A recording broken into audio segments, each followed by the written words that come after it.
Buenas noches, bienvenidos a este taller en coordinación con la Universidad San Francisco de Asís, que ha sido coordinado entre el Departamento Nacional de Psicología y lo que es la Universidad San Francisco de Asís.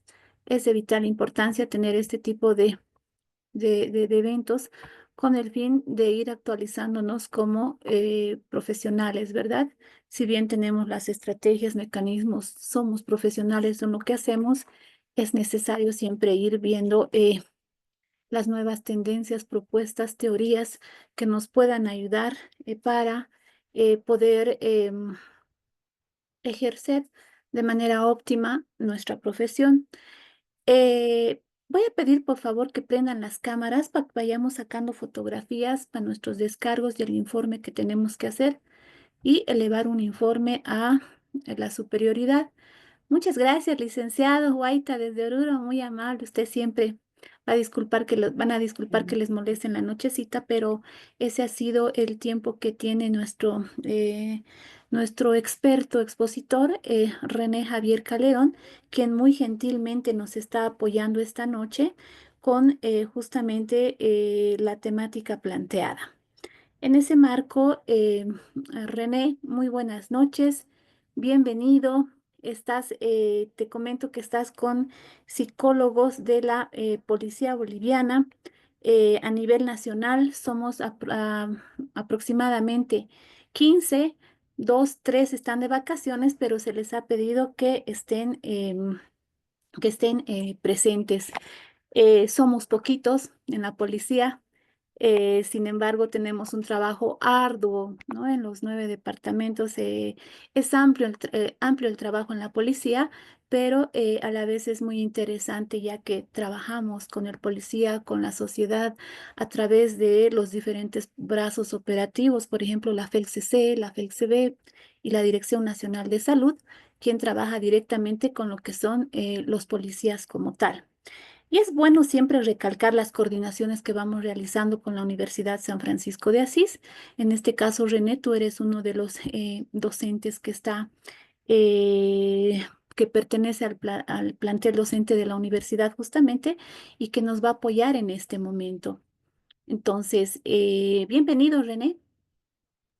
Muchas Muchas gracias. Es para mí gracias. de Es para verdad mí un de verdad honor un verdadero el poder estar poder acá con estar acá con ustedes para poder compartir algunas experiencias desde el modelo clínico, psicoterapéutico, cognitivo, comportamental, en esta ocasión abocado a la intervención en crisis y sobre todo como una introducción a una formación que creo que va a desarrollarse de forma conjunta entre la universidad pues la institución de la policía y con todos los colegas que están presentes acá para en un futuro poder compartir más a profundidad todas las herramientas, todos los aportes teóricos y metodológicos que desde la psicología clínicas han sido desarrollados para la intervención en situaciones de crisis que yo estoy seguro que son el cotidiano de la mayoría de ustedes que están involucrados en una labor tan complicada y compleja como es la de la atención en relación a circunstancias de delito y obviamente a la atención de víctimas de justamente este tipo de actos considerados como agresivos y violentos. Gracias, René. Muchas gracias. Como bien te decía, nosotros somos psicólogos a nivel nacional, que estamos prácticamente estamos muy inmersos en lo que es la atención clínica, ¿verdad? Es por eso que se ha realizado la elaboración del diplomado que vamos a tener. Ya al final seguramente lo van a socializar, pero te voy a presentar, ¿qué te parece? Y empezamos. ¿Sí? Adelante. Bueno, a todos mis colegas de la Dirección Nacional, dependientes de la Dirección Nacional de Salud, les presento a nuestro expositor experto. Bueno, su currículum es amplio. Yo he tenido el agrado de asistir al seminario que se lleva a cabo todos los años, que se denomina a la MOC, ¿no? Donde prácticamente, donde me ha tocado ir ha sido al Perú, a Cusco, y ha sido una experiencia muy interesante, de mucho conocimiento. Gracias, licenciada Riobana, por prender su cámara. Usted siempre muy amable. Muchas gracias, licenciada. Bienvenida. Eh, Él es René Javier Calderón Méndez, es licenciado en psicología, graduado con honores y máxima distinción de la Universidad Católica Boliviana, máster en psicoterapia cognitiva comportamental por el Instituto de Investigaciones Psiquiátricas, Psicológicas y Sexológicas de Venezuela. Él es doctorante en psicología clínica, PhD de la Facultad ahí está en inglés, me va a ayudar René, doctorante en psicología clínica de la Facultad de... Massachusetts, ahí lo dejemos, no se Muy preocupe. bien, candidato a doctor, PhD Massachusetts. en Ciencias de Oh, la qué Educación bonito. de la Universidad Mayor de San Andrés, postulante al grado de postdoctorado en Ciencias Humanas y Sociales con investigación paradigma cognitivo-comportamental y un amplio, amplio currículum, como verán, ¿no? En algún momento lo vamos a desarrollar un poco más. Tenemos el agrado y el honor, René, de tenerte en este pequeño espacio donde nos vas a poder transmitir todos tus conocimientos. Bienvenido y gracias por tu apoyo. Muchas gracias. Nuevamente reiterarles el gusto y el placer de poder compartir un espacio de debate y de discusión, porque en realidad quisiera que sea básicamente eso. Voy a socializar algunas ideas, primero relacionadas con la psicología cognitivo-comportamental, la intervención cognitivo-comportamental desde el modelo de atención breve. Ya vamos a explicar por qué y cuáles son también todos los formatos de la psicoterapia cognitivo-comportamental de forma muy resumida para entrar en los puntos esenciales y fundamentales de la intervención en situaciones de crisis desde esta perspectiva, desde esta óptica, para poder ya ver también todo lo que dentro del programa ya de formación en especialidad del diplomado se va a ampliar a partir del desarrollo de las distintas técnicas, a partir del desarrollo de las distintas herramientas e instrumentos que en la formación de un psicoterapeuta cognitivo-comportamental deben estar presentes, ¿no? Y no solo con la intención de explicar el modelo como tal de la psicología cognitivo-comportamental, sino y sobre todo fundamentalmente poder entender que desde esta perspectiva hay múltiples aportes que han enriquecido a la intervención psicológica, que han enriquecido a la efectividad en la aplicación de ciertos procedimientos, que desde la psicología basada en evidencia, que es el fundamento metodológico que caracteriza la psicología cognitivo-comportamental, han podido tanto en su investigación analítica como metaanalítica, identificar que son modelos, métodos, herramientas de abordaje con un alto grado de efectividad para el manejo no solamente de las condiciones sintomatológicas de la alteración clínica, sino y sobre todo para la resolución de las condiciones causales, etiológicas y de base que hacen a la condición de la alteración en distintos espacios y circunstancias.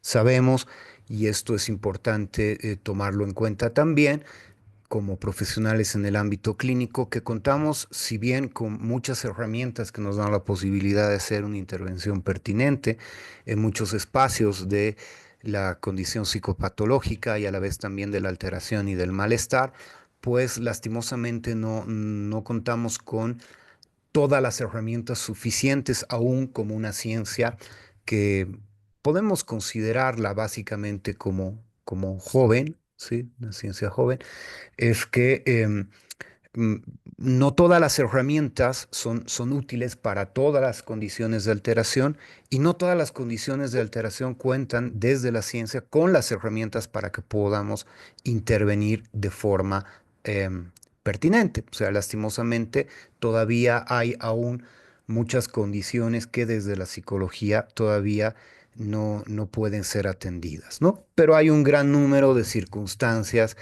de alteración, de malestar, que desde la ciencia y desde la psicología basada en evidencia sí pueden ser atendidas y en su combinación de herramientas en la construcción de distintos modelos han dado la posibilidad justamente de configurar estos protocolos de intervención que nos ayudan en distintas circunstancias, ¿sí?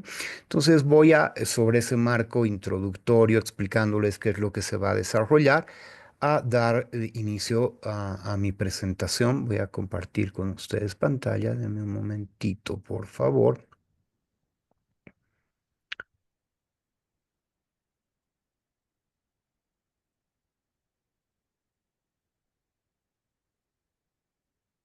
Mm, sí. A ver, les comento algo inicialmente.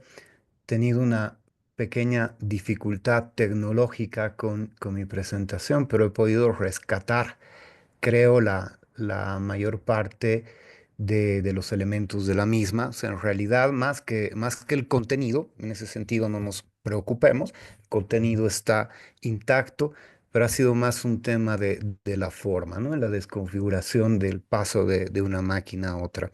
Pero les voy a compartir igual, de todas maneras, hay mucho que desarrollar y básicamente en la interacción que vamos a tener, vamos a poder ir viendo todo esto. Aquí estamos, sí, De acá. todas maneras, René, Angie Mm. también nos está acompañando, Ajá. sí, de la Vale. universidad, entonces tal vez cualquier percance nos pueda colaborar también Angie.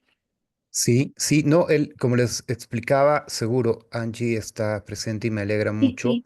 que esté Ujú. acá la doctora para darnos una colaboración general en caso que sea necesario, pero como les explicaba, es un tema más de configuración de las versiones del PowerPoint y Ok. es en esto seguramente mis estudiantes me replicarían indicando que no hay que usar ya PowerPoint habiendo Sí, Canva y otro tipo de verdad. aplicaciones. Toca Pero, actualizar. pero creo que la tenemos, ¿cierto? Sí, sí, se ve clarito. Ok, perfecto, muy bien. Entonces, lo que necesito es darle a presentación como tal y aquí estamos. Muy bien, sí, justamente esta es la desconfiguración que temía que iba a suceder, pero bueno, ya la tenemos acá. Lo que me han pedido que desarrolle el día de hoy y el tiempo me ha parecido, por un lado, corto tal vez, pero pertinente para una reunión de tipo virtual, ¿no? Sabemos muy bien desde la pedagogía que 45 minutos es un tiempo ideal para el trabajo en línea.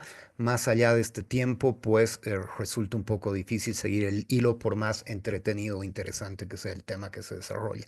Entonces, en estos 45 minutos voy a socializarles el trabajo que se viene realizando en un protocolo que se aplica básicamente en Latinoamérica, en todos sus espacios, desde la psicología cognitivo-comportamental. Es un protocolo de intervención breve y que se resume en estas pautas para la intervención en crisis desde la psicología cognitivo-conductual, ¿no? Para hacer la introducción a este punto es importante entender que la psicología cognitivo-comportamental, que ampara dentro de su modelo epistemológico a la psicología cognitivo-conductual, es una corriente dentro de la psicología que entiende que el objeto de estudio es un objeto de orden relacional, entendido como el resultado de la relación de múltiples elementos y componentes que hacen al fenómeno psicológico. Durante muchos años sabemos que en nuestra ciencia ha habido este debate de si el objeto de estudio de nuestra ciencia es la mente o es el comportamiento, y muchas corrientes se han desarrollado sosteniendo o tratando de amparar uno de los dos polos, y actualmente desde la ciencia experimental y desde la corriente cognitivo-comportamental entendemos que ni A ni B son el objeto de estudio, sino más bien el resultado de la relación de estos dos elementos. De ahí viene su nombre de psicología cognitivo-comportamental, ¿no? Entendiendo que en la relación de estos componentes, tanto cognitivos como comportamentales, hay una múltiple relación de funciones que están ordenados para la psicología cognitivo-comportamental en cuatro grandes categorías, que son las categorías afectivas, las cognitivas, las emocionales y las comportamentales. Y esta división categorial que hacemos en este análisis relacional nos permite entender que la actividad humana, que es básicamente ese objeto de estudio de la psicología, en esta relación que tenemos como individuos a nuestro contexto bajo una lógica adaptativa, ¿sí? Em, esas condiciones relacionales y funcionales, hacen que necesitemos explicar de forma probablemente didáctica la división de estos componentes, entendiendo que son parte también de un mismo fenómeno, ¿no? Entonces, bajo esta lógica es muy importante entender que el modelo cognitivo comportamental es un modelo de orden relacional que involucra la configuración siempre de los fenómenos psicológicos o apunta al hecho de entender que el fenómeno psicológico es un fenómeno que se encuentra en un espacio relacional interactivo, ¿no? Entonces, cuando desde la psicología cognitivo-comportamental llevamos un objeto al análisis, este objeto no es un objeto unidireccional, sino multidimensional y bajo el razonamiento complejo, ¿no? Entendiendo siempre que hay una relación funcional, una relación sistémico-relacional, una relación dialéctica, pero sobre todo una relación holística de todos los componentes que hacen al modelo cognitivo-comportamental. Para que pasemos un poco al análisis más concreto y la explicación más concreta de la comprensión de la lógica de la psicología cognitivo-comportamental, probablemente es importante entender que, por ejemplo, dentro del ámbito clínico, entendemos que el objeto fundamental de la clínica y de el espacio global de la atención en salud tiene que ver con el malestar y la alteración, ¿no? O sea, una persona que acude en espacio de atención clínica es una persona que presenta alguna condición de malestar que es producto de alguna forma de alteración. Y la alteración corresponde a algún tipo de disfunción, ¿no? Y esta disfunción es entendida desde la psicología clínica cognitivo-comportamental como el resultado de múltiples componentes que han llevado a que una persona configure esta condición, ¿no? Entonces, poniendo el ejemplo en la clínica de la alteración, cuando hablamos de la alteración estamos entendiendo no de algo que un individuo tiene o padece, sino, y tampoco algo que el contexto ha generado, sino más bien como el resultado de la relación múltiple de elementos, tanto cognitivos como afectivos, emocionales y comportamentales, así como sociales, culturales y ecofísicos. O sea, la relación de múltiples elementos llevan a que una persona desarrolle una condición de alteración que provoca un malestar. Por ejemplo, cuando tratamos de entender la lógica de la alteración en el ámbito del estado de ánimo, ¿no? Poniendo un ejemplo particular de la depresión, una disminución significativa del estado de ánimo, no necesariamente clínica desde la perspectiva de un episodio depresivo mayor, simplemente una disminución del estado de ánimo. Entendemos que la persona que llega a un espacio de consulta con esta condición debe ser analizado el motivo de consulta y después desglosado desde su carácter clínico a partir de la relación de todos los componentes que esto involucra, ¿no? Una persona que tiene una depresión es una persona que va a tener una condición de alteración cognitiva en cuanto a las formas de representar su propia realidad, sus herramientas de representar las condiciones vitales, su pasado, su futuro, su condición de presente, probablemente creencias en relación a la pérdida que llevan a que esta persona esté sobredimensionando o generando algún tipo de error. Perdón, un segundo, tenemos el micrófono abierto. Perdón, Lucero, por favor, ¿puede apagar su micrófono? Perdón, René. No, no hay Lucero, problema. por favor. Ok. Excelente. Y estamos en eso, Gracias. sí. Nos va a dar una manito seguramente Angie apagando los micrófonos de quienes lo activen.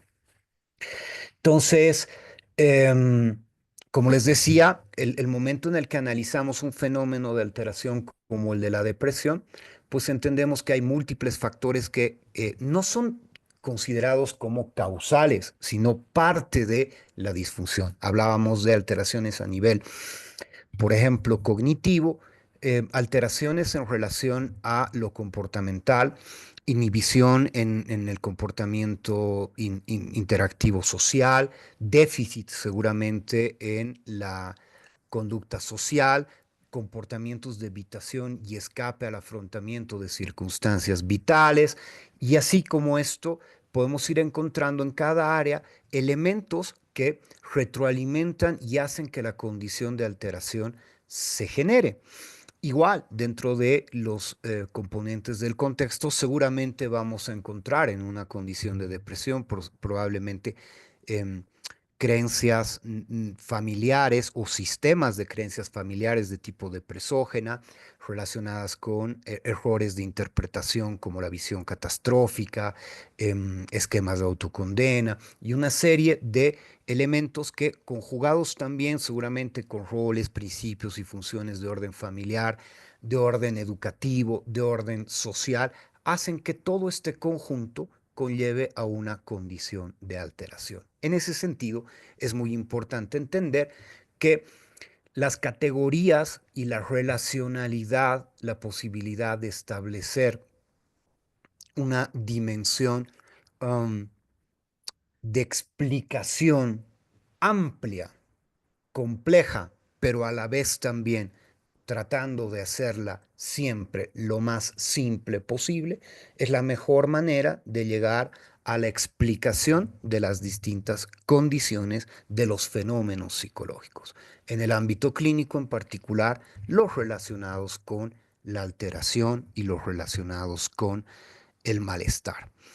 Todos estos puntos de análisis y de comprensión de las categorías del modelo cognitivo comportamental y todo lo que vamos a ir viendo ahora de forma probablemente muy específica y resumida, ustedes van a tener la posibilidad de verlos ampliados en el diplomado que van a hacer de intervención en crisis cognitivo-conductual, ¿sí? Toda la explicación que en este momento les estoy dando, más que explicación, la indicación de cómo funciona el modelo clínico cognitivo comportamental, ustedes van a tener la posibilidad de verlo en desglose y entender cómo es que se razona y cuáles son todas esas categorías y unidades de análisis que desde el modelo las tenemos. Yo estoy seguro que la mayoría de ustedes en su formación, tanto como profesionales en psicología como en su formación como psicólogos cognitivos comportamentales, quienes tengan ese espacio de formación o se hayan formado desde este modelo, lo comprenden también y va a ser un buen momento para poder refrescarlo de alguna manera. ¿Mm? Por favor, ordenen. Entonces, ahora yendo a la... Denme un segundito, que No, no, yo no les he dicho desordenen la casa. ¿Ya? No les he dicho. Por favor. Roxana, tu No. micrófono está encendido.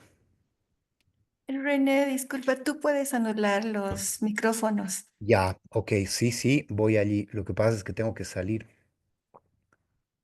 Voy a la anulación. Aquí mismo.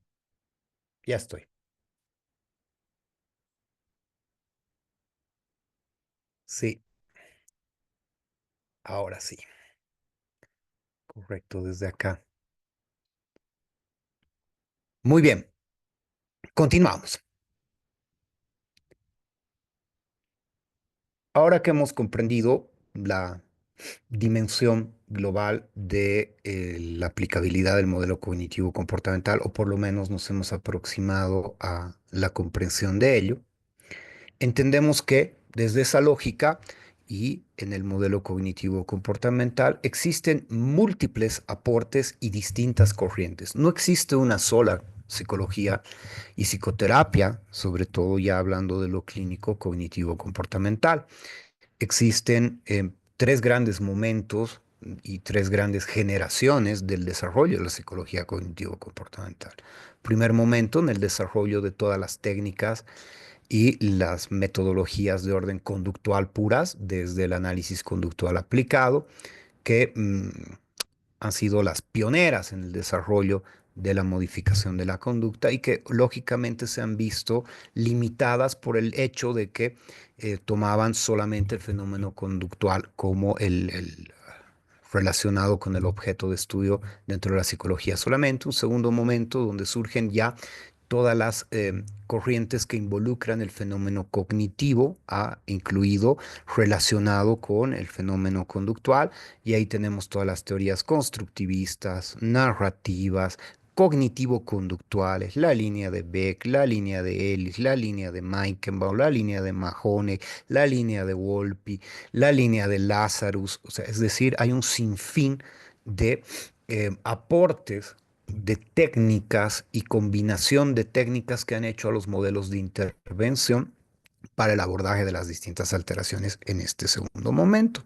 Y existe un tercer momento que es el de las terapias contextuales, llamadas también terapias de tercera generación, donde están los modelos de la terapia dialéctico-conductual, aceptación y compromiso, la terapia de esquemas, y todos estos modelos que actualmente tienen una visión amplia, un poco más amplia que la cognitivo-conductual pura, ¿no? Pero que recogen los aportes tanto de lo conductual como de lo cognitivo-conductual, para hacer modelos ampliados, siempre sobre una misma línea de razonamiento metodológico experimental, ¿no?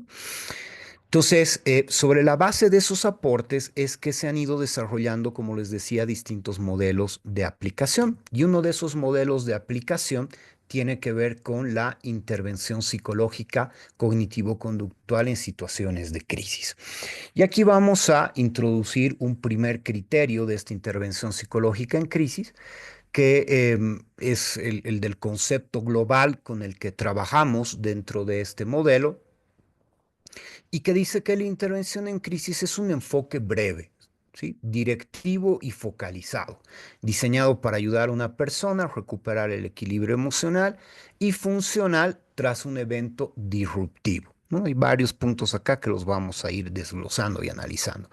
Su objetivo principal es reducir el impacto inmediato del estrés negativo, fomentar el afrontamiento adaptativo. El afrontamiento es nuestra principal unidad de análisis como psicólogos cognitivo-conductuales, y prevenir complicaciones psicológicas futuras, como trastornos de ansiedad, depresión u otro tipo de alteraciones que puedan derivar de una situación crítica que es mal afrontada. Entonces, vamos primero a lo primero. Cuando hablamos de intervención psicológica en crisis, estamos hablando de un modelo de aplicación breve, un enfoque breve y directivo, ¿no? O sea, no es una terapia centrada en la persona, no es una terapia centrada en soluciones, es directiva, es breve, va directo al alivio del síntoma y la prevención de la ocurrencia del mismo a largo aliento. Y en eso se diferencia, por eso es cognitivo-conductual de la cognitivo-comportamental, que es un poco más estructural, ¿no? No podemos hacer terapia breve cognitivo-comportamental, pero no existe, es de largo aliento, es estructural la terapia cognitivo-comportamental, pero la cognitivo-conductual sí es breve, sí tiene la posibilidad de hacer, sobre la base del desarrollo de sus propias herramientas, intervención dirigida al alivio del malestar de forma inmediata. Y para eso ha ido desarrollando un sinfín de herramientas, un sinfín de programas y tecnologías para poder resolver esa condición, ¿no? Es focalizada en el equilibrio emocional. Cuando hablamos de equilibrio emocional, estamos hablando justamente de esta categoría que hace un momento les explicaba que es fundamental dentro de la psicología y que tiene que ver con la activación del conjunto de respuestas relacionadas con el estrés. Ese es el otro fenómeno, ¿no? La respuesta de activación para las demandas, que en una situación de crisis está sobredimensionada o está hipoactiva, generando algún tipo de riesgo. Y por consiguiente, la intervención en crisis debe abocarse y dirigirse al desarrollo de ese equilibrio, ¿no? Entendiendo que en una intervención psicológica en crisis hay un evento que está siendo disruptivo, hay un evento que está conllevando a que toda esta condición crítica se genere. Y por consiguiente, lo que se busca es fomentar, activar un afrontamiento adaptativo. Cuando hablamos de afrontamiento, estamos hablando de ese conjunto de formas de pensar, sentir y actuar que tiene un individuo antes, frente, durante y después de las situaciones demandantes, internas y externas, ¿no? Entonces, el desarrollo de habilidades y estrategias de afrontamiento en un momento crítico que debe ser resumido por lo general a una sesión con su correspondiente seguimiento, es algo muy complejo de llevar adelante. Y es algo que yo estoy seguro que ustedes como psicólogos en la institución policial tienen que lidiar constantemente. Es algo con lo que ustedes permanentemente tienen que estar trabajando. ¿Sí? Entonces, ¿en qué consiste este modelo de intervención? Tomando en cuenta que ya sabemos qué es la intervención en crisis y lo que quiero plantearles el día de hoy, ¿no? Este modelo tiene tres grandes segmentos: el de la valoración de la crisis, la reconfiguración de la crisis y el contraste a partir de esa reconfiguración con un nuevo proceso o momento adaptativo que la persona va a desarrollar o va a generar a partir de 5 fases: evaluación de la crisis, estabilización emocional dentro de la crisis, reevaluación de la crisis, elaboración de un plan de acción y seguimiento. ¿Sí? Entonces, lo primero a entender dentro del modelo de intervención cognitivo-conductual en crisis es valoración de la crisis, reconfiguración, contraste en 5 fases: evaluación, estabilización, reevaluación, plan de acción y seguimiento. ¿Sí? Entonces, ¿en qué consiste cada una de estas fases y cuáles son sus correspondientes procedimientos? Um, Empecemos por la evaluación inicial de la crisis. Para la evaluación inicial de la crisis, nuestro primer punto, como en cualquier proceso terapéutico, pero sobre todo cuando estamos trabajando en una situación crítica, o sea, es una situación crítica, es cuando alguna circunstancia está conllevando la sobreactivación adaptativa y por consiguiente haciéndose desadaptativa en un individuo. Y esto sabemos que puede presentarse a partir de una situación de pérdida, puede generarse a partir de una situación de desastre, una situación de violencia extrema, son distintas circunstancias que pueden conllevar a que una persona en el contacto o en la necesidad de contacto con otro individuo requiera atención, ¿no? Entonces, lo primero que como obviamente psicólogos sabemos que tenemos que hacer es establecer contacto y seguridad, ¿no? Es generar una relación terapéutica a partir del principio compasivo, ¿no? Durante muchos años en la psicología y en nuestra formación como terapeutas nos han introducido este principio de la empatía, que es importante. Poder ponerse en el lugar del otro es una condición necesaria, pero creo que la actitud más bien del psicólogo clínico, más que empática, debe ser compasiva.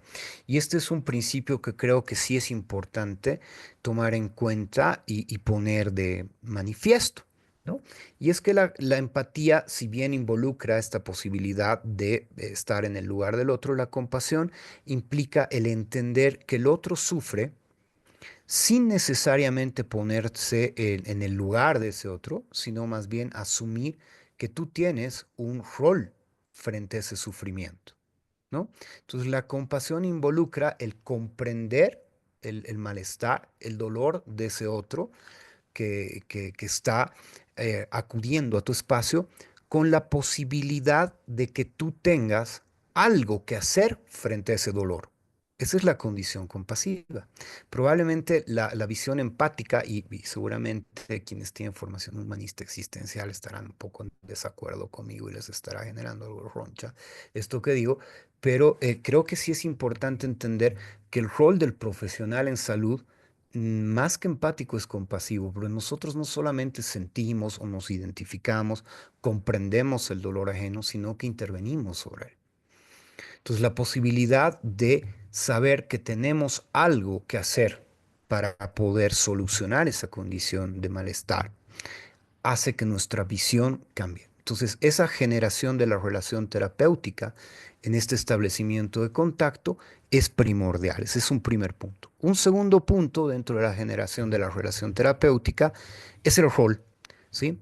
Y es entender o permitir que la persona que está teniendo esa condición de dolor, de malestar, sepa que somos personas distintas a aquellas personas con quienes probablemente ha compartido su dolor, ¿no?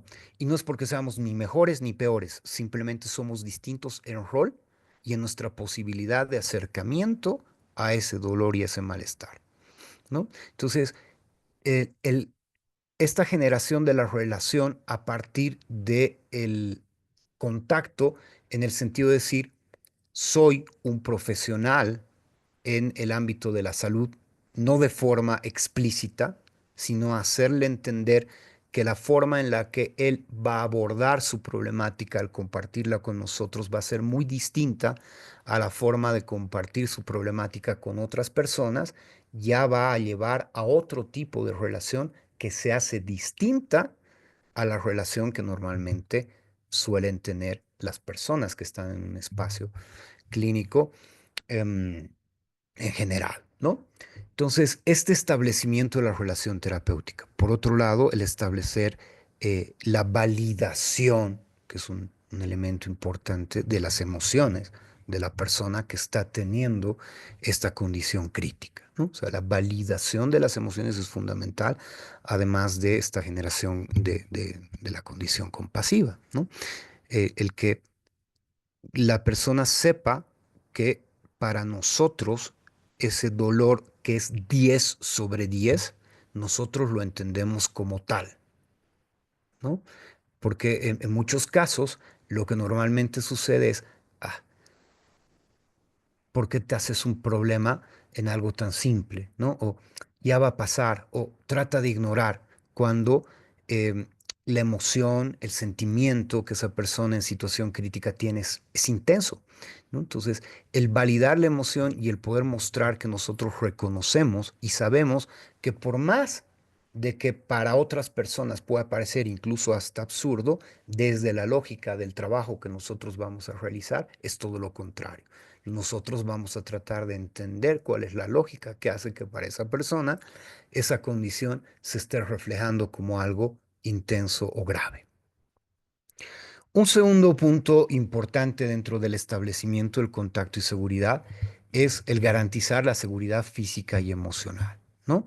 Es el poder, primero, y de ambos.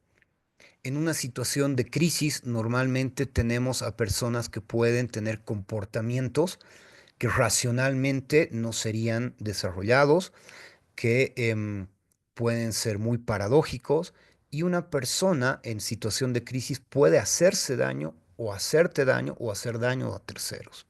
Entonces, un elemento importante en el establecimiento de contacto y seguridad es poder reconocer que estamos en un ambiente seguro. O sea, si tú tienes una persona que está en riesgo de lesión, autolesión, ¿sí? Tú tienes que, al momento de estar en la evaluación de la situación como tal, contemplar el espacio donde tú vas a interactuar con esa persona y alejar a esa persona de cualquier riesgo o alejar cualquier riesgo que pueda involucrar el que se ponga en duda la seguridad, tanto para esa persona como para uno mismo, ¿no? Y ahorita vamos a ir viendo también cuáles son otros aspectos para considerar este reconocimiento de los factores de riesgo, ¿no?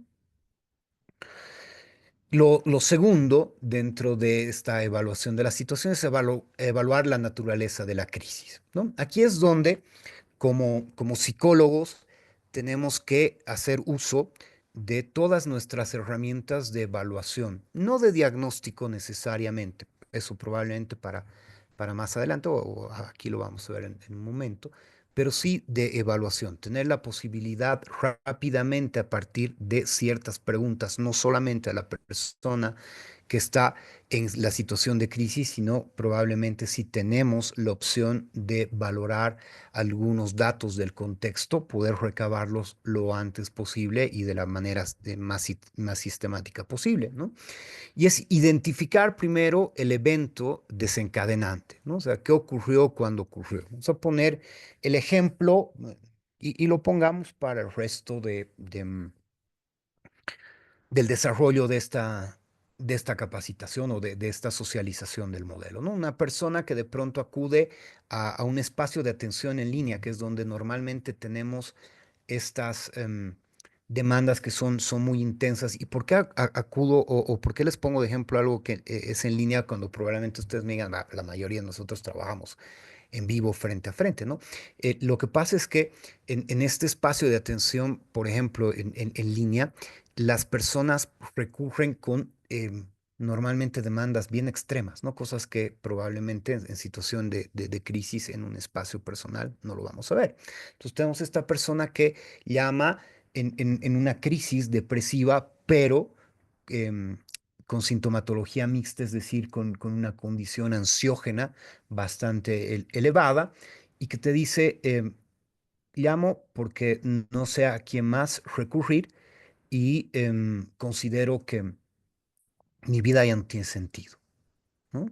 Entonces, la persona te está planteando algo en relación a su condición vital fuerte, pero que tú tienes que saber evaluar en cuanto a la condición que genera esta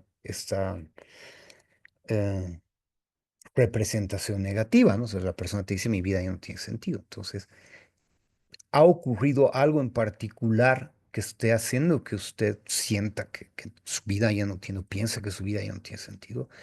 Pues hoy en la mañana he terminado con mi pareja y esto es una condición de demanda alta y que por lo general lleva a crisis, sobre todo de orden depresiva, de desesperación, cuando hay condiciones estructurales de orden dependiente, pero sobre todo de orden limítrofe, y eso lo sabemos, ¿no? O sea, cuando hay condición estructural que tiene esa condición y esa pérdida del sentido global de vida, ¿no? Entonces, la persona te dice, he terminado, concluí mi relación de pareja, ya no, nada tiene sentido. Entonces, estamos identificando que hay un evento desencadenante que está llevando a que esta persona tenga una sensación o una idea, una representación de que su vida ha acabado en cuanto a expectativas posibles a futuro. Segundo, evaluar la percepción del evento, cómo lo interpreta la persona. Me dice que usted ha terminado con su pareja, ¿sí? ¿Y esto qué implica para usted el que mi vida se ha acabado? Porque mi pareja era ella o él era todo. Y cuando le digo todo, no se lo digo en términos románticos, ¿no? Se lo digo porque eh, vivía en su casa, me ha botado, eh, yo no estoy trabajando y mi pareja de alguna forma me ayudaba a sustentarme económicamente. eh, mm, Hay mucho implicado de lo que yo he hecho en mi vida en función a esa persona y que al acabarse esta relación, pues también se acaba, ¿no? Entonces, evalúa la persona y percibe que su situación no solamente es grave, sino es probablemente determinante para el fin de su posibilidad de seguir subsistiendo. Tercero, explorar el impacto emocional, cognitivo y conductual, ¿no? Entonces, hay una pregunta que suena cliché dentro de la psicología y es toda esta situación, ¿cómo lo está haciendo en este momento sentir? ¿Cuáles son las sensaciones específicas, sentimientos o emociones que tiene? Desesperación, he llorado, me siento no solamente triste. Ya, excelente, sí puedo hacerlo desde acá, tenía razón, Angie. Ok, entonces la persona te dice, no solamente me siento devastado o desesperanzado, sino que tengo una angustia que no puedo parar y es un dolor tan intenso que creo que no lo voy a poder soportar y lo siento cada vez más, ¿no? ¿Qué sucede a nivel cognitivo? ¿Qué sucede a nivel conductual? ¿Y qué pienso hacer al respecto? He pensado en muchas cosas, es más, tengo un plan y tengo miedo. ¿no? Te dice esta persona. Entonces estás identificando ahí al evaluar la situación problemática que no solamente hay pensamientos irracionales, no solamente hay emociones complicadas involucradas, hay comportamientos, hay un plan en relación a esta percepción desproporcional, en relación a un evento en particular. Tú sabes que hay un evento, probablemente desde una perspectiva clínica, estructural, como les decía, no en una intervención breve en crisis, tendrías que plantear toda una modalidad de valoración, seguir los elementos estructurales, que sí los vas reconociendo cuando un paciente te habla o una persona te habla en una situación en crisis, pero sobre los cuales tú no puedes perder el tiempo y tienes que ser muy puntual e ir directo a la valoración. El tercer elemento dentro de la evaluación del riesgo, de la situación, perdón, de crisis, es la evaluación del riesgo, ¿no?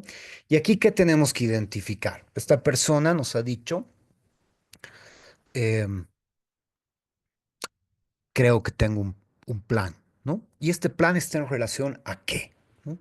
Y hablar siempre de estos 5 elementos importantes de valoración antes de actuar de cualquier forma, o sea, antes de hacer intervención, de utilizar herramientas de relajación, de reestructuración, de defusión cognitiva, lo que sea que vayas a utilizar, antes evalúa siempre estos 5 elementos.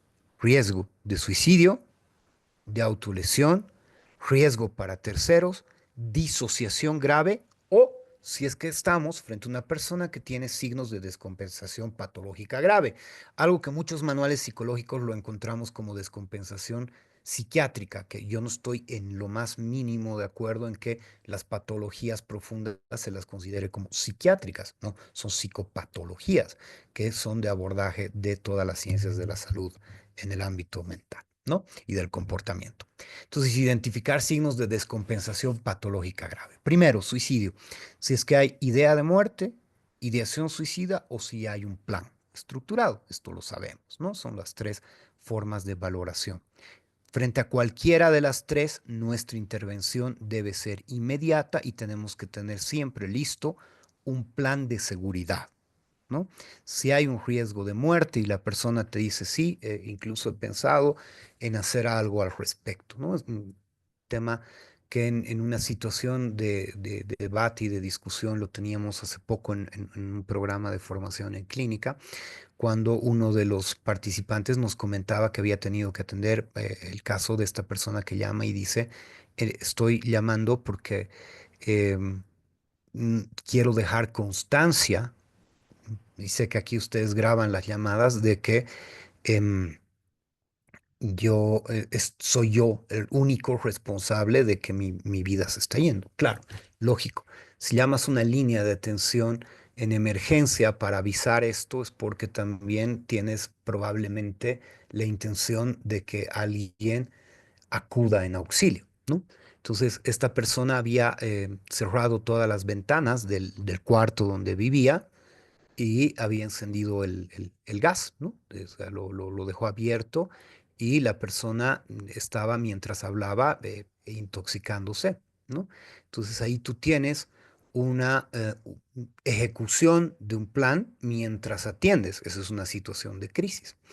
Entonces tú tienes que abordarla reconociendo que ese plan que está siendo puesto en acción y la persona que lo está ejecutando tiene que ser intervenida inmediatamente.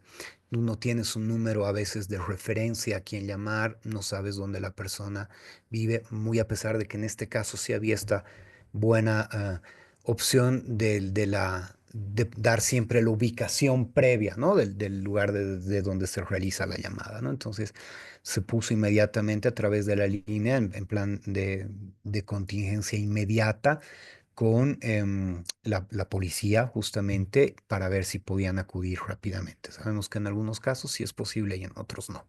¿Sí? Entonces en este caso parece que no fue tan posible. Entonces fue en este caso el psicólogo quien tuvo que ir elaborando el plan. Ahorita ya les voy a comentar un poco cómo, ¿no? Cuando pasemos al siguiente punto de la intervención en crisis, ¿no? Entonces, son estos 3 elementos. Y obviamente vamos en el diplomado ver todas las herramientas para intervenir en cada una de estas circunstancias. Autolesiones.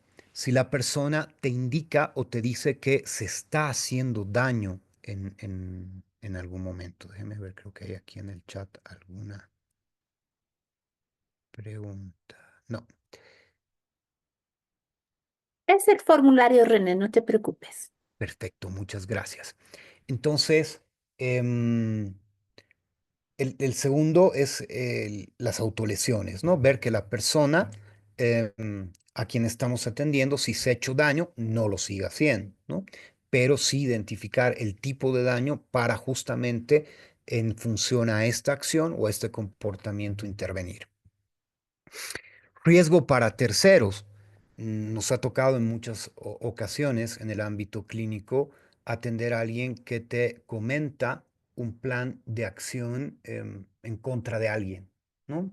Que va a hacer daño a otra persona o que nosotros valoremos que la crisis que tiene puede ser en comportamiento riesgosa para las personas de su contexto directo, ¿no? Y por último, no, por último no, los dos últimos, disociación grave, el que exista alguna posibilidad de alteración de conciencia que conlleve desrealización, despersonalización o disociación de la personalidad, alguna psicosis breve reactiva que también guarda relación con el último punto, ¿no? Que es signos de descompensación patológica grave. Identificar si la persona con quien estamos interactuando tiene alguna patología que en términos de conciencia no puede ser atendida desde una perspectiva psicológica. Y esto es muy importante. Personas en estado de intoxicación por alcohol, por drogas, otro tipo de sustancias, hagamos lo que hagamos como terapeutas y tengamos las herramientas que tengamos y probablemente ni siquiera el mismísimo Aaron Beck podría intervenir en una reestructuración o algún tipo de modificación de la situación en alguien que está bajo efectos de una sustancia. Ahí lo que tenemos que hacer, como en el caso de la intervención de una persona que tiene algún tipo de psicosis también, que está al margen de la realidad, sabemos que las alteraciones de orden psicóticas y por intoxicación de sustancias no son modificables ni por la razón ni por la experiencia, ¿no? Entonces tú no vas a ser como una persona que está dentro del grado de conciencia adaptativa, hacer que cambie de parecer, ¿no? Entonces es muy importante identificar y saber que en ese caso lo que corresponde hacer es guiar lo mejor posible sobre el marco de la delusión de esta persona a que no esté en riesgo, ¿no? O a que esté en resguardo y que pueda ser lo antes posible llevado a un espacio o de desintoxicación o de reclusión de tipo psiquiátrica, de tipo psicopatológica, ¿sí? Muy bien. René, perdón, e incluso cuando están con alteraciones en los estados de ánimo, ¿no? Una depresión profunda, por ejemplo, es prácticamente cuando trabajas en forma coordinada con el psiquiatra, porque definitivamente se necesita la intervención de un psiquiatra. En los estados de ansiedad también, ¿no? Porque cuando es grave, no se puede trabajar o no se puede intervenir. Y muchas veces tenemos que acudir al psiquiatra quien nos puede colaborar. ¿No es así? Definitivamente, definitivamente. Em, Incluso cuando hablamos de condiciones bipolares, ¿no? Cuando hay una alteración bipolar, sobre todo en bipolar uno en las dos fases, ¿no? Por la depresión más profunda, esta que tú muy bien refieres sobre un estado de alteración en magnitud muy, muy elevada, muy, muy grave, es la que se da en el trastorno bipolar, ¿no? Después de un episodio maníaco, cuando se entra en depresión profunda, que es una depresión endógena en realidad, porque la base de esa depresión es orgánica. Entonces ahí el trabajo y la intervención, como muy bien refieres, por más de que hagas el trabajo que intentes hacer de tipo psicológico, hay un cambio y una modificación química que está haciendo que el sistema dopaminérgico no permita que la persona salga. Entonces, la única forma de intervenir en una situación de esta naturaleza es a partir de la derivación para la intervención medicamentosa, ¿no? Caso, por ejemplo, de depresiones profundas con ideación suicida sobre la base de una condición depresiva muy profunda, el mecanismo de acción y el plan de acción debe dirigirse a la internación inmediata de la persona para que reciba la intervención medicamentosa correspondiente. Lo propio en estados, en episodios maníacos o como también muy bien refieres, en situaciones de crisis de ansiedad aguda, sobre todo, no tanto las de ataque de pánico, porque esas son manejables desde la psicoterapia. En el diplomado vamos a ver un modelo muy interesante de manejo de la crisis de pánico y cómo controlarla y manejarla en este tipo de intervención, pero sí en estados de ansiedad generalizada donde se ha llegado a un tope extremo y la persona entra en crisis disociativa, ¿no? Entonces ahí hagas lo que hagas, trates de utilizar las técnicas que normalmente usas para el ataque de pánico. En esta condición ansiógena generalizada es muy difícil porque es como que se genera un anclaje de la sobreactivación emocional que fisiológicamente es muy difícil de disminuir, ¿no? Entonces sí, es correcto. Pero es muy importante también reconocer cuando estamos frente a estas condiciones que no van a ser posibles de intervención y que lo que tenemos que hacer es, sobre el uso de nuestras herramientas, facilitar el que la derivación sea lo más rápida y pertinente posible, ¿no? Correcto, muy bien. Eso en cuanto a esa primera etapa. La segunda etapa es la de estabilización. Decíamos, una primera etapa es la valoración de la situación. La segunda etapa es la de la estabilización, ¿no? Y esa estabilización involucra igual varios procedimientos. Primero, ayudar a la persona a recuperar un nivel mínimo de control emocional. Estamos con esta persona que está en estado de desesperación, que te dice no sé qué hacer y siento desesperación y siento que el corazón me late. Entonces, lo primero que hacemos en una intervención de crisis, una vez que ya hemos reconocido, ya haciendo la intervención como tal, hemos reconocido qué es lo que sucede, ¿sí? Hemos valorado la situación de riesgo y el riesgo como tal, empezamos a intervenir. Entonces, lo primero es la estabilización. Y dentro de la estabilización emocional. Y ahí vamos a tener que hacer uso de todas las técnicas de intervención breve. Técnicas de regulación emocional, respiración profunda, ejercicios de mindfulness, técnicas de puesta a tierra para reducir síntomas, de desrealización o despersonalización. Vamos a utilizar todo lo que inicialmente en términos em, funcionales, ¿sí? O sea, toda la parte de la terapia funcional que va dirigida al síntoma emocional como tal, tengamos que utilizar, ¿no? Entonces ahí podemos usar técnicas de respiración, el 4-4-6, el 5x5, podemos utilizar visualización, los ejercicios de mindfulness, que son ejercicios que se utilizan mucho en las terapias cognitivas de tercera generación, ayudan mucho. Hay una intervención en mindfulness rápida, no necesariamente llevas a la persona a meditación, sino más bien a focalización de conciencia plena a partir de los procesos atencionales y eso conlleva un efecto sobre la condición emocional, ¿no?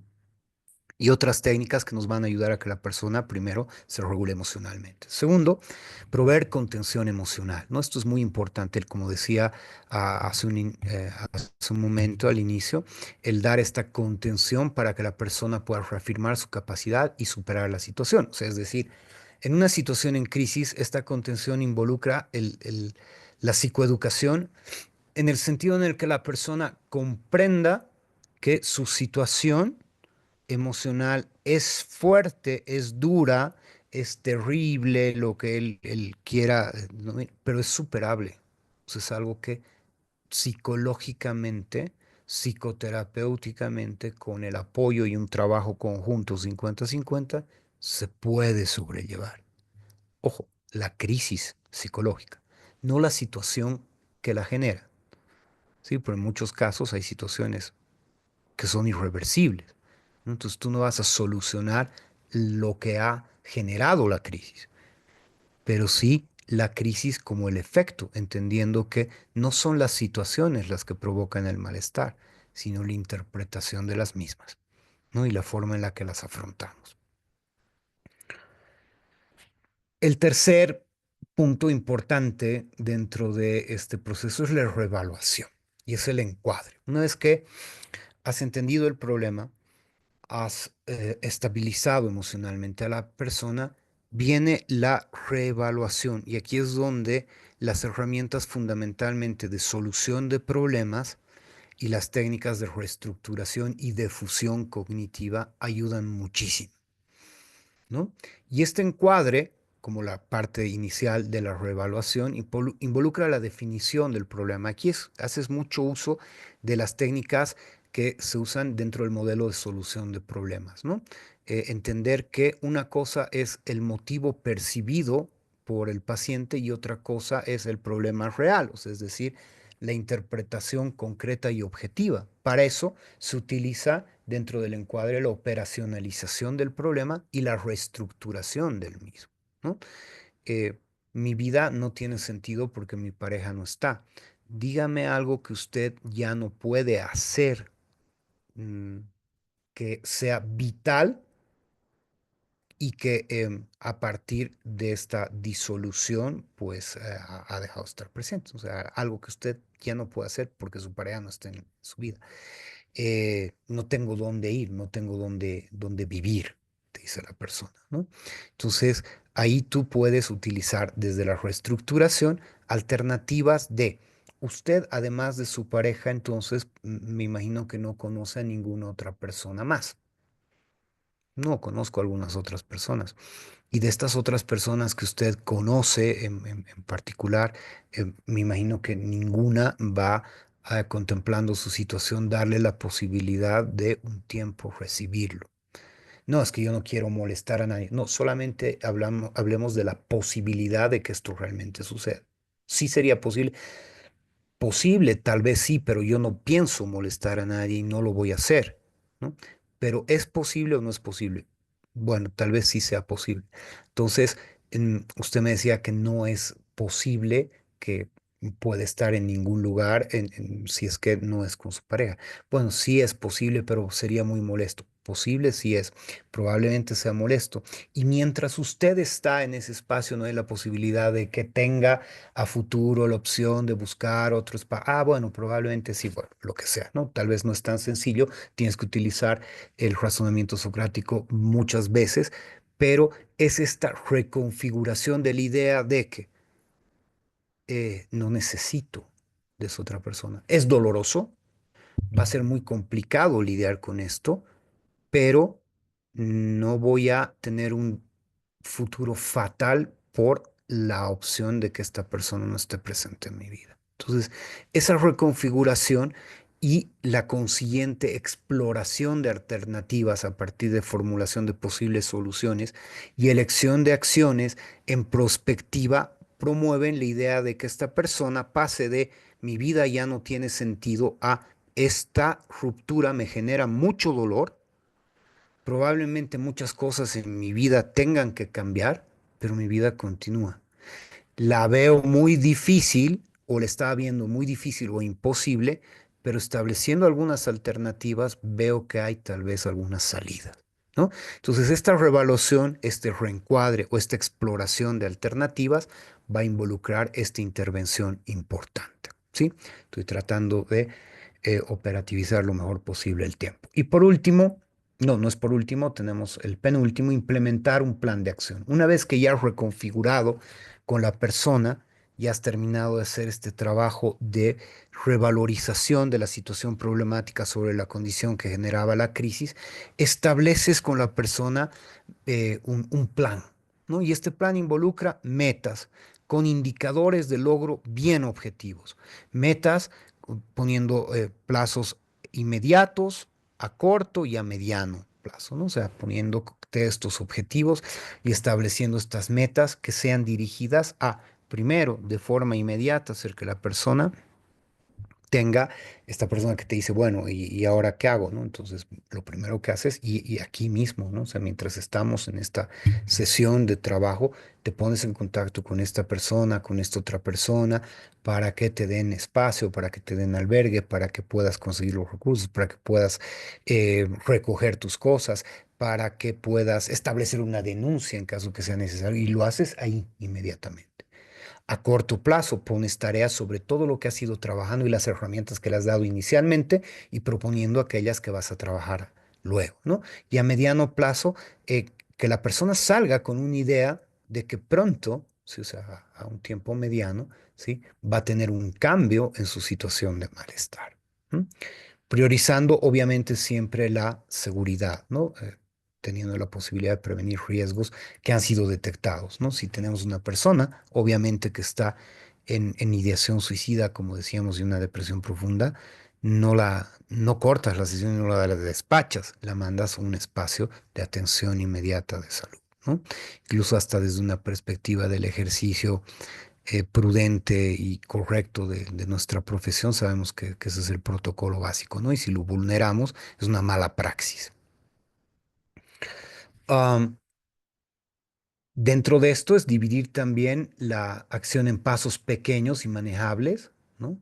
Siempre utilizar la estrategia de la activación conductual, las aproximaciones sucesivas, la retroalimentación constante, ¿no? Los pequeños logros que tienen que ser siempre em, detectados y reforzados por parte del terapeuta. Involucrar a la red de apoyo, esto es muy importante, ¿no? Siempre que tenemos una situación de crisis es necesario que personas cercanas se conviertan en eh, co- corresponsables y personas que ayuden a la facilitación de la mejora de la persona con quien estamos trabajando, ¿no? Valorar actores, contactarlos, asignarles tareas.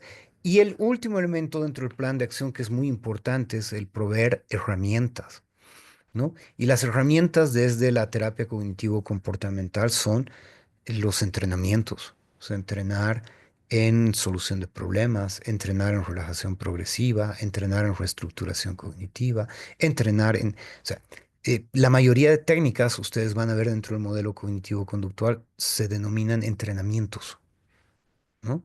Y esto es porque se convierten en formas de desarrollo de la autonomía. Cuanto más autónomo sea un paciente, mucho mejor. El momento en el que deja de necesitarnos, quiere decir que hemos cumplido bien con nuestro rol como terapeutas. Y no a veces al contrario, ¿no? Que mantenemos pacientes meses y a veces años eh, en una relación de codependencia, ¿no? Disfuncional. Y por último, uy, esta es la que más me ha desconfigurado, es el seguimiento, ¿no? Para hacer el seguimiento, una vez que ya hemos hecho esta intervención, es establecer el seguimiento desde el inicio, ¿no? O sea, decirle a la persona, muy bien, hoy estamos cerrando una sesión de trabajo que ha sido intensa, hemos hecho esto, hemos aprendido esto, pero es importante que nos veamos o tengamos un registro de nuestros avances o de que se están cumpliendo con las tareas, ¿no? O que estás realmente dirigiéndote a un espacio de internación con las personas de apoyo que te están llevando, lo que sea, ¿no? Entonces, de entrada, decir que se va a hacer un seguimiento de todo lo que se ha trabajado.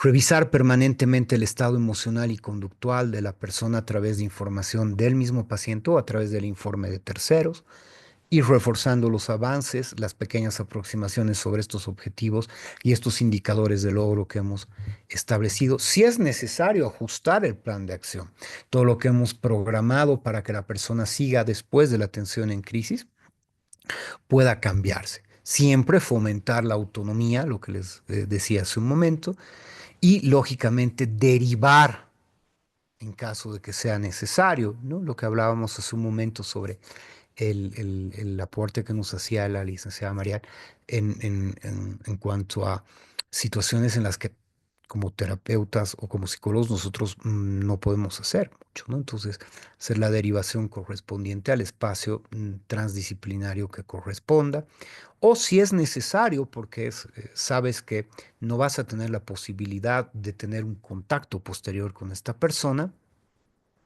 hacer un cierre, ¿no? Un cierre de la situación o la circunstancia que ha llevado a que tengas que hacer esta atención en crisis, ¿sí? Bueno, espero haber de forma em, pertinente en el tiempo correcto, revisado todo lo que se me ha pedido. 45 minutos me ha resultado tiempo corto, pero lo bueno en todo esto es que vamos a tener la opción de ampliar todo lo visto en nuestro diplomado, ¿no? Paso por paso, con herramientas, con ejemplos, con revisión de casos y todo lo que corresponde, ¿no? Entonces, les agradezco por su atención. Si tienen alguna pregunta, consulta, los escucho. Muchas gracias, René. Muy interesante. Cuán importante es la validación de emociones, ¿no? Muchas veces evitamos o no tomamos en cuenta eso y obviamente el no validar emociones del paciente o del cliente, como quieran denominarlo, es pues algo que puede alterar de alguna manera el proceso terapéutico. Pero bueno, por favor les voy a pedir que prendan la cámara, sus camaritas, también para la foto, para nuestros descargos. Y licenciada Covarrubias, yo sé que usted tiene muchas preguntas, usted siempre tiene preguntas. ¿Se puede habilitar su micrófono, por favor, o alguna apreciación con el licenciado? Buenas noches, licenciado, licenciada. Bueno, Buenas tengo noches. muchas preguntas. Primeramente agradecer, fue muy interesante la exposición. Bueno, puntualmente tengo dos consultas para el licenciado. Una es respecto a, tocó el tema de alcoholismo. Nosotros en clínica atendemos pacientes, ¿no? Entonces yo escuché muy atentamente esto porque tenemos bastantes pacientes. Usted mencionó de que un paciente alcohólico no solamente tendría que ser tratado por un psicólogo, sino también tendría que a la par estar tratado o medicado por un psiquiatra. Esa es mi primera pregunta y yo quisiera que nos aclare. La Ya. segunda es más tal vez una duda o algo que a mí me pasó, Ujú, pero no en el trabajo, ¿no? Pero siendo psicólogos no podemos dejar de lado y no podemos evitar relacionar con nuestra carrera. Yo tuve la oportunidad de conversar con un adolescente ujú, de 16 años, que la pregunta para tal vez no es un pariente, sino el hijo de una amistad, pero ujú, para hacer conversación yo pregunté, puntualmente voy a preguntar, le pregunté qué pensaba hacer en un futuro, qué pensaba estudiar. ujú, Entonces el adolescente me dijo, entre otras cosas, me indicó de que no pensaba hacer nada, ¿no? Que él no ujú, tenía ningún plan para el futuro, no quiere estudiar nada. ujú, Sin embargo, que preferiría vivir el día. ujú. Lamentablemente, después de, debe ser medio año, él se quitó Sí, la vida, se sí. suicidó, ¿ya? Entonces, yo tendría que haberlo tomado, bueno, no estaba en consulta, es el hijo de una amistad que yo tengo, Ujú. fue casual el encuentro, entonces, esto se tendría que haber tomado como un síntoma suicida, licenciado. Ya, ok. Muchas gracias, eh, colega, por las preguntas. Ambas son muy buenas y ameritan un un debate profundo. El primer tema, la primera pregunta que me hacía en relación al alcoholismo. Em, Cuando hay problemas relacionados con consumo de sustancias, particularmente consumo de alcohol, ya sea de tipo dependiente o abusivo, ¿sí? O la combinación de ambos, que es lo que normalmente lleva a esto que socialmente conocemos como alcoholismo, ¿no? Pues, desde el punto de vista clínico es una combinación de múltiples factores que llevan a esta condición, em, se ha visto que, primero, no existe hasta el día de hoy en las ciencias de la salud un modelo de intervención o un formato de intervención que sea efectivo en un más o en más de un 70%, ¿no? Es decir, normalmente, incluso en Latinoamérica, los estudios han demostrado, de acuerdo a los grados de efectividad en la intervención transdisciplinaria, y esto lo vamos a ver eh, en un momento también, o probablemente cuando lo analicemos en el diplomado y veamos la efectividad de los distintos modelos terapéuticos, no llega ni al 50%. Y esto no es porque el problema de consumo de alcohol eh, sea muy difícil de tratar, sino que es tan multivariable y multicausal. Hay una combinación de tantos factores que en algunos casos la intervención transdisciplinaria sí tiene efecto y en otros casos no. Y los modelos más efectivos de intervención para el consumo problemático de acción de alcohol son aquellos que combinan a distintos especialistas. Y en algunos casos, sí, la medicación, sobre todo para el control de la abstinencia, ¿no? En las fases de desintoxicación y recuperación, pueden ayudar. Sin embargo, son herramientas de apoyo. No es como cuando estás bajo el tratamiento por una infección y tienes que tomar analgésicos y antibióticos, ¿sí? El analgésico no te va a solucionar el problema y el antibiótico probablemente tampoco. En algunos casos sí es una condición bacterial y sí, pero a veces lo que tú tienes que hacer es ir a la causa de la infección, ¿no?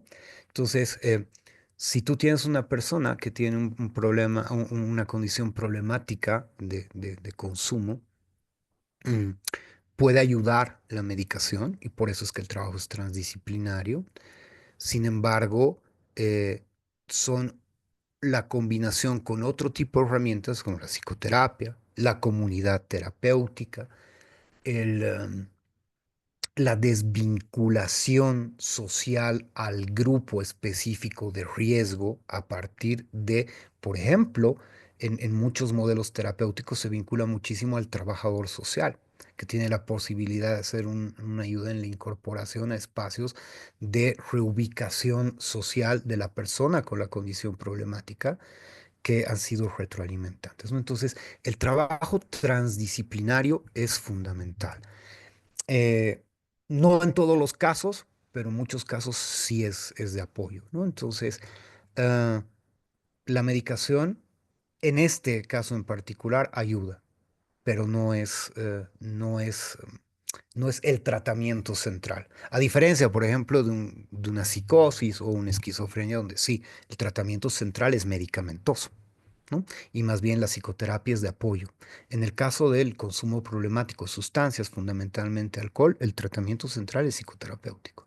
Y las otras áreas son de apoyo, ¿no? De trabajo social, em, trabajo legal, trabajo psiquiátrico, son todos de apoyo. En el segundo caso que me comentaba, de este adolescente, y yo me ponía a pensar hace poco, y voy a hablar también de algo personal, ¿sí? Tal vez no es, al igual que usted lo comenta desde el ámbito personal, no es algo profesional, pero sí después lo relaciono con lo profesional. Escuchaba una conversación de jóvenes, un grupo de personas que están entrando a la promoción y pensaban en la elección del área, porque sabemos que los dividen por áreas, ¿no? En la formación, en el bachillerato diferenciado. Y la mayoría decía la que sea más fácil, porque bien que mal, el momento en el que yo salga, prefiero no estudiar algo, directamente trabajar o generar recursos para poder ser millonario lo antes posible, un poco la percepción de algunos, ¿no? Y otros así como que lo que sea más fácil porque ya cuando salga del colegio lo pensaré, ¿no?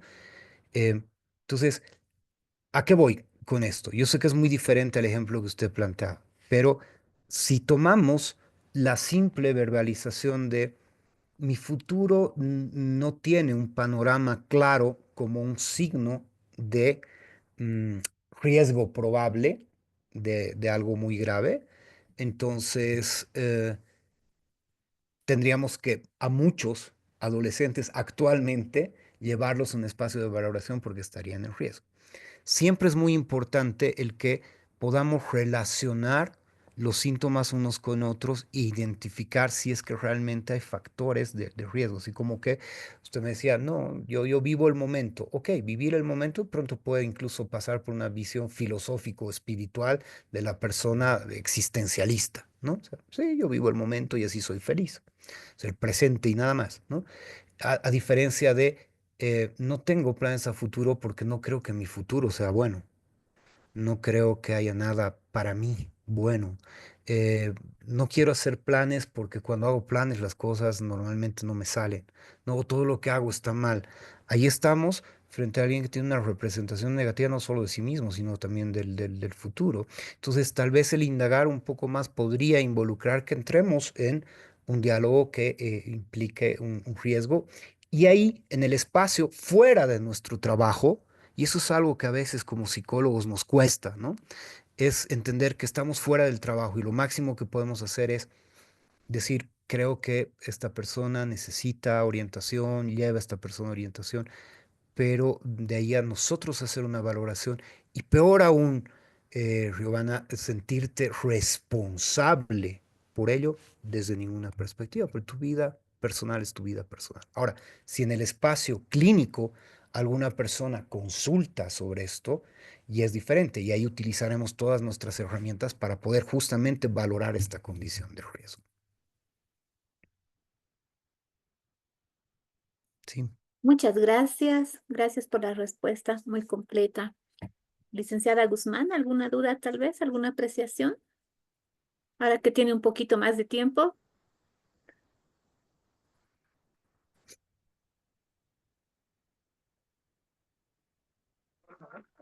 No le hice ninguna,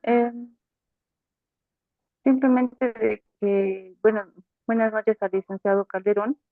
El Buenas enfoque que yo noches. manejo es el psicoanálisis.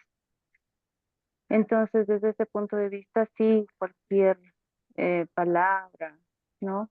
Cualquier cosa sí es tomada muy en cuenta, pero como decía, cuando es una conversación que puede ser al azar o demás, sí, no es que hay que sentirse responsable, como decía el licenciado, pero sí cuando estamos obviamente en consultorio, pues los sentidos están más agudizados, ¿no? Y creo que eso es lo que hace la diferencia de estar en terapia y de estar en la vida común. No vamos apreciando ni vamos evaluando como se cree generalmente, sino más bien estamos enfocados en otras cosas. Pero sí, en el momento de ser profesionales, pues ahí es donde tenemos que agudizar nuestros sentidos y tener mucho cuidado con lo que se dice, porque también eh, me han tocado casos para atender de que lastimosamente ya habían sido atendidos por otras colegas, ¿no? En otras áreas, pero que no habían hecho una buena intervención y eso también puede marcar mucho a la persona. Entonces, qué importante es tener cautela con lo que uno dice y va a manejar también dentro de las sesiones, ¿no?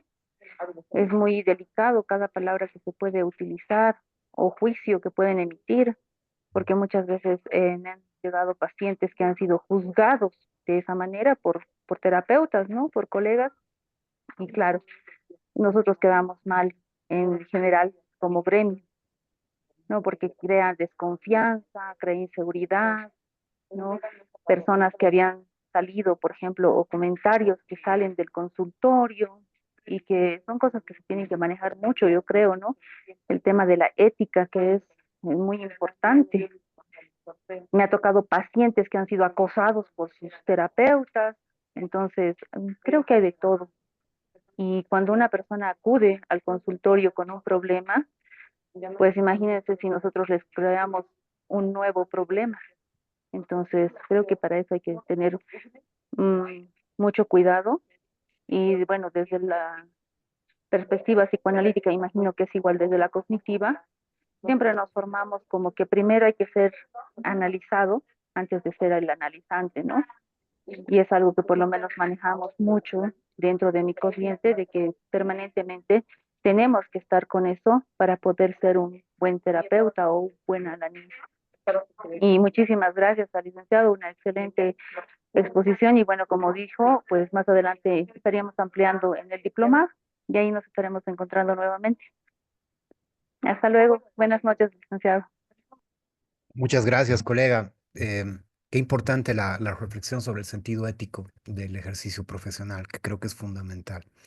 ¿No? No concibo la idea de hacer ciencia sin la transversal fundamental de la ética, ¿no?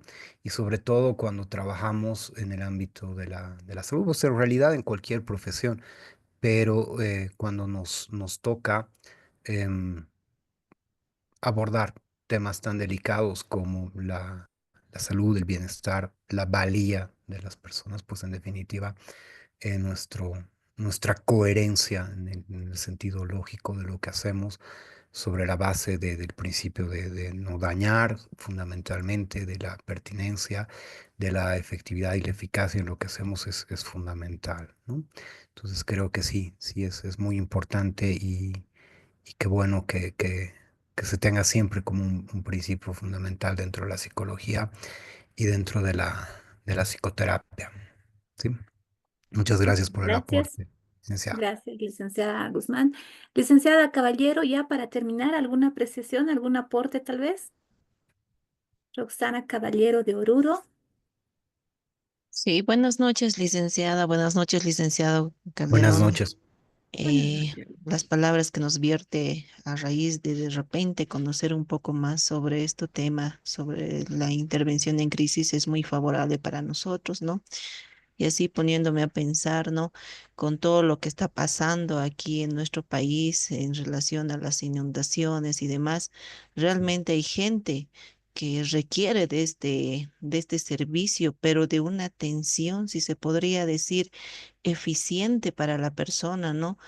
Porque a raíz de ver todos estos problemas, uno no deja de sentir también un impacto emocional en uno mismo, ¿no? Tal vez si usted con su amplio conocimiento nos pudiera dar un poco más de pautas sobre esto, ¿no? Tal vez de forma resumida, si se podría, licenciado. Ujú. Justamente por eso, licenciado, perdón que le corte antes que usted Adelante, responda, adelante. justamente por eso les voy a dar información ya cuando culmine el licenciado acerca de lo que, de la actividad que estamos llevando, actividad próxima que hemos coordinado con la Universidad San Francisco de Asís. Entonces, tenemos mucho por avanzar, pero licenciado, por favor, su respuesta. Muchas gracias, licenciada Caballero.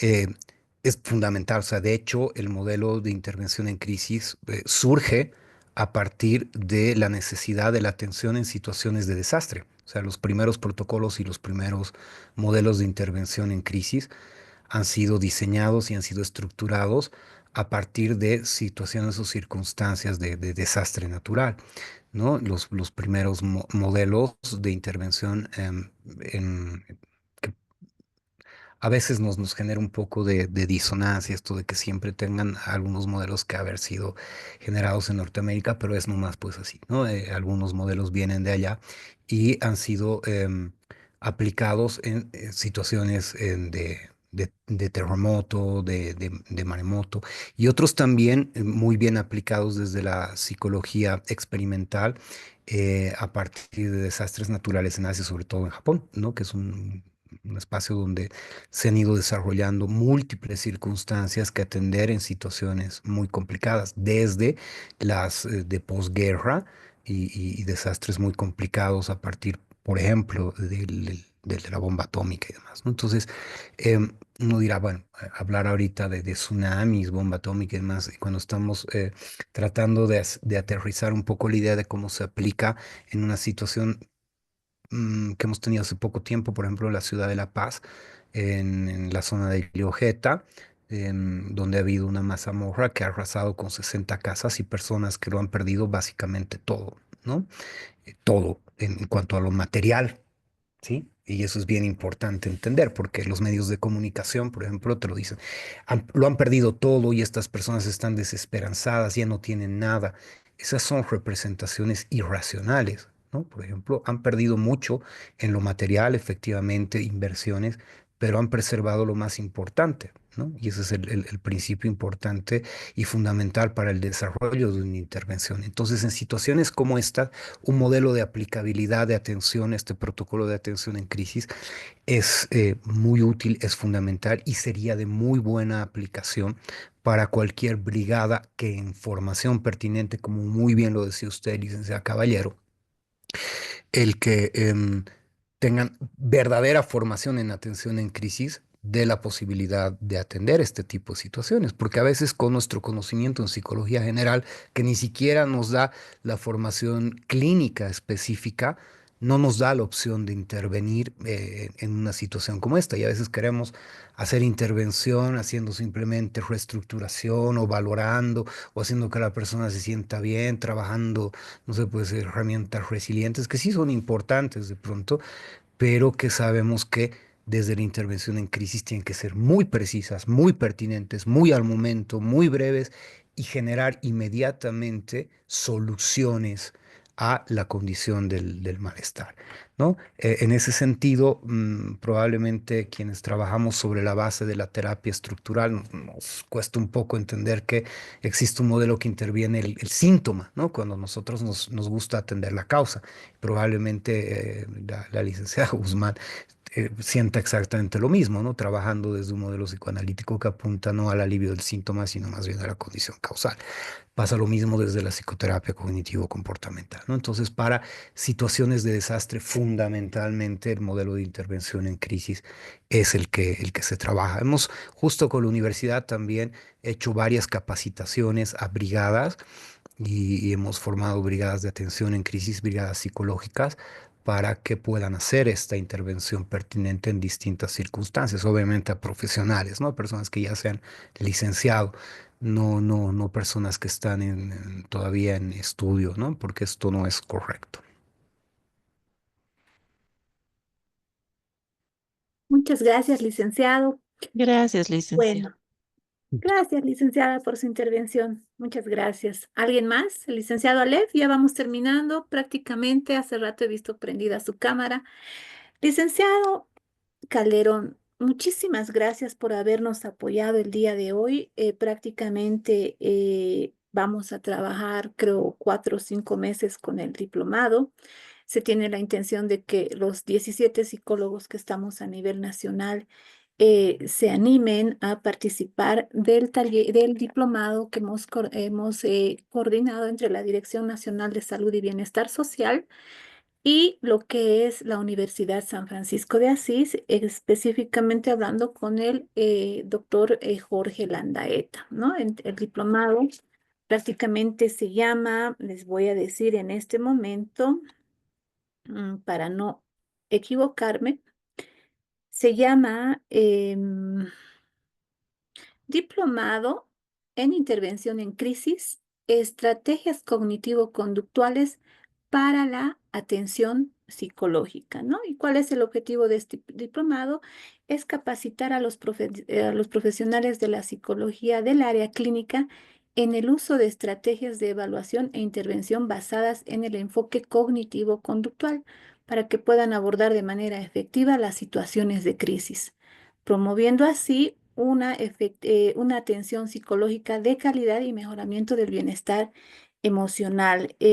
Somos profesionales, somos muy buenos profesionales los que estamos en la policía, sabemos abordar muy bien y sabemos hacer el trabajo muy bien. Sin embargo, no sobra adquirir conocimientos, herramientas y actualizarse un poco.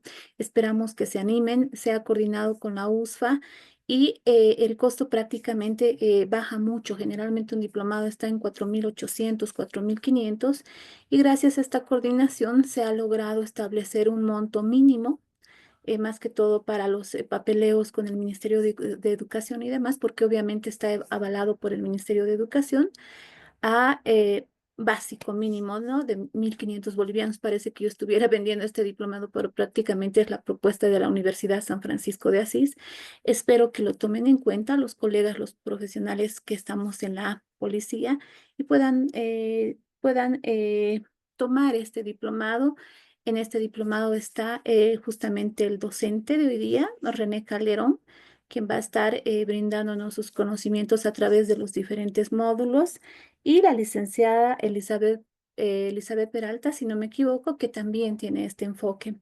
Entonces, cualquier duda que tengan, lo puedo aclarar inbox por el grupo que tenemos.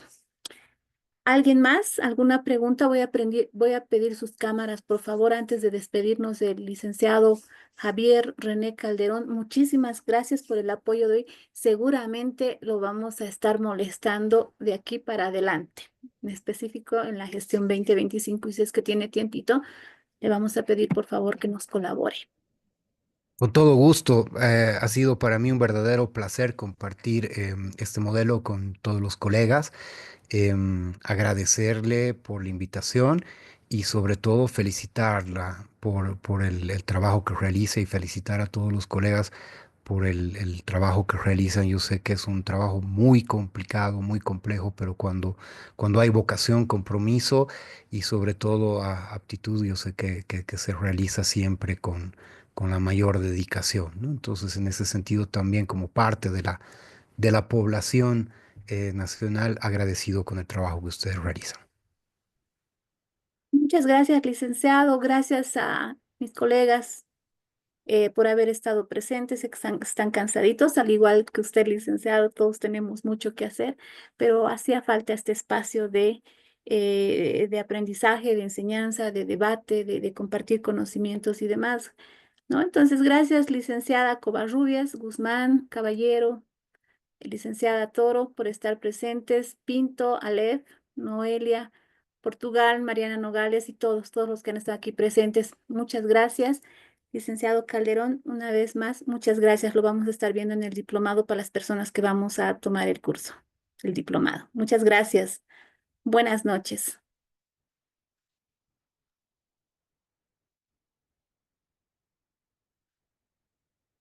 Buenas noches, licenciada, gracias.